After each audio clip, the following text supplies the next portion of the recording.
اللہ آسمانوں اور زمین کا نور ہے۔ اس کے نور کی مثال ایسی ہے کہ گویا ایک طاق ہے جس میں ایک چراغ ہے، اور چراغ ایک قندیل میں ہے، اور قندیل ایسی صاف شفاف ہے کہ گویا موتی کا سا چمکتا ہوا تارا ہے۔ اس میں ایک مبارک درخت کا تیل جلایا جاتا ہے، یعنی زیتون کا، کہ نہ مشرق کی طرف ہے نہ مغرب کی طرف۔ ایسا معلوم ہوتا ہے کہ اس کا تیل خواہ آگ اسے نہ بھی چھوئے جلنے کو تیار ہے۔ بڑی روشنی پر روشنی ہو رہی ہے۔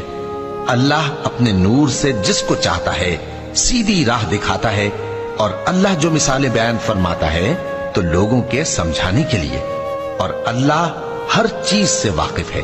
وہ قندیل ان گھروں میں ہے جن کے بارے میں اللہ نے ارشاد فرمایا ہے کہ بلند کیے جائیں اور وہاں اللہ کے نام کا ذکر کیا جائے، اور ان میں صبح و شام اس کی تسبیح کرتے ہیں۔